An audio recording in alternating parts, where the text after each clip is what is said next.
Pernyataan Rizik Syihab yang menyebut para pengkritik habaib sebagai gerombolan monyet menjadi sinyal paling vulgar dari sebuah kepanikan simbolik yang selama ini tersembunyi di balik citra kesucian. Ungkapan itu bukan sekadar ledakan emosi personal, tetapi reaksi refleks dari sebuah jaringan sosial yang merasa eksistensinya mulai digugat oleh kesadaran publik yang semakin kritis. Ketika narasi nasab, kehormatan habaib, dan otoritas keagamaan berbasis darah mulai dipertanyakan, maka kekuasaan simbolik yang selama ini beroperasi secara senyap pun menjadi gelisah. Kepanikan itu tampak semakin nyata ketika Rizik mendesak lembaga seperti Rabithah Alawiyah dan Al-Hayraat untuk mengambil langkah hukum terhadap para pengkritik yang dianggap telah melecehkan keturunan Nabi. Namun dalam konteks Indonesia, kegelisahan atas otoritas simbolik itu tidak bisa dilepaskan dari dinamika lebih luas dalam lanskap keislaman nasional. Di satu sisi, kita melihat bagaimana Rabithah Alawiyah dan Al-Hayraat mempertahankan dominasi simbolik atas nama kesucian darah dan warisan spiritual. Di sisi lain, terdapat kekuatan-kekuatan Islam seperti Nahdlatul Ulama dan Muhammadiyah yang telah mengalami transformasi kelembagaan dan kultural dalam menjawab realitas sosial modern. Kehadiran dua ormas besar ini menjadi semacam cermin kritis yang menyorot kegagapan lembaga-lembaga berbasis nasab dalam beradaptasi dengan demokrasi, pluralitas, dan tantangan kontemporer.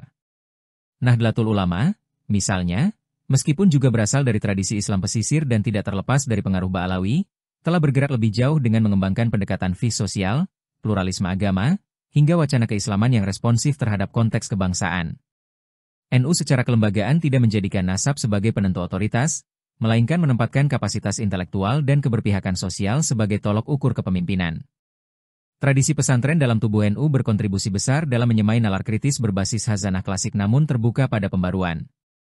Hal ini menjadikan NU sebagai kekuatan sosial keagamaan yang tidak hanya menjaga tradisi, tetapi juga merespons zaman. Sementara itu, Muhammadiyah tampil dengan karakter yang berbeda namun melengkapi, modernis, rasional, dan berbasis kerja-kerja kelembagaan. Sejak awal abad ke-20, Muhammadiyah menolak doktrin kesucian nasab dan mengedepankan etika kerja serta rasionalisasi dakwah sebagai fondasi perubahan. Peran Muhammadiyah dalam pendidikan, kesehatan, dan pemberdayaan masyarakat telah memperlihatkan bahwa otoritas keagamaan tidak harus berbasis keturunan atau warisan, tetapi pada keberhasilan menjawab problem nyata umat. Dengan ribuan sekolah, rumah sakit, hingga universitas, Muhammadiyah menjelma sebagai mesin mobilisasi sosial Islam yang jauh melampaui simbol dan silsilah. Kedua organisasi ini, baik NU maupun Muhammadiyah, tidak sempurna. Namun mereka telah menunjukkan bahwa otoritas keagamaan bisa dibangun dari bawah, dari interaksi konkret dengan masyarakat, dari akumulasi kepercayaan publik, dan dari komitmen terhadap keadilan sosial. Hal ini sangat kontras dengan Rabithah Alawiyah yang lebih tertutup dan selektif, serta Al-Hayraat yang dalam beberapa kasus justru beroperasi seperti patronase yang menyambung jaringan kekuasaan dan kepentingan ekonomi. Kritik terhadap lembaga-lembaga berbasis nasab bukanlah penolakan terhadap sejarah atau kontribusi individual para habaib, melainkan evaluasi terhadap struktur dan fungsi sosial mereka hari ini. Dalam situasi di mana masyarakat semakin terbuka dan otonom, lembaga keagamaan dituntut untuk mereformasi diri. Ketika simbol-simbol warisan seperti Dzurriyyah Nabi dijadikan tameng dari kritik dan pembaruan, maka yang muncul bukanlah keteladanan, melainkan hegemoni simbolik. Melalui lensa sosiologi pengetahuan, kita dapat membaca situasi ini sebagai bentuk reproduksi kekuasaan simbolik. Dalam kerangka pemikiran Pierre Bourdieu, nasab bukan hanya status biologis, melainkan juga kapital simbolik yang dapat dikonversi menjadi otoritas sosial, akses politik, dan bahkan legitimasi ekonomi.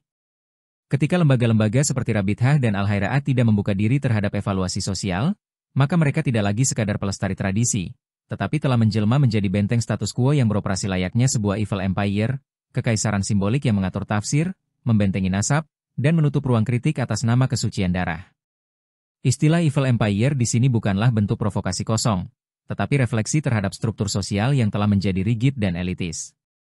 Ia menunjuk pada bangunan kekuasaan yang mempertahankan eksklusivitas, menolak transparansi, dan menutup diri dari akuntabilitas sosial. Ketika otoritas simbolik lebih dipertahankan daripada kontribusi real kepada masyarakat, maka yang terjadi adalah dekadensi kelembagaan yang membungkus diri dengan legitimasi spiritual palsu.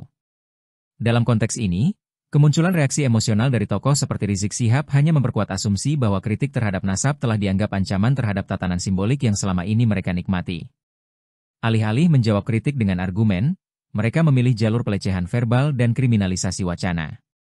Maka, pertanyaan utamanya bukan lagi soal siapa keturunan Nabi dan siapa bukan, tetapi, siapa yang bersedia bertanggung jawab kepada masyarakat secara nyata, dan siapa yang terus berlindung di balik simbol untuk mempertahankan posisi?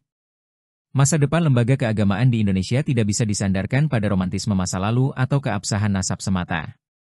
Ia harus dibangun di atas etika pelayanan publik, semangat pemberdayaan, dan keterbukaan terhadap kritik. NU dan Muhammadiyah telah menunjukkan bahwa jalur ini tidak hanya mungkin, tetapi juga produktif. Jika Rabithah Alawiyah dan Al-Hairaat tidak mengikuti jejak ini, maka mereka bukan hanya akan kehilangan legitimasi sosial, tetapi juga akan dikenang sebagai sisa dari imperium simbolik yang runtuh karena menolak berubah.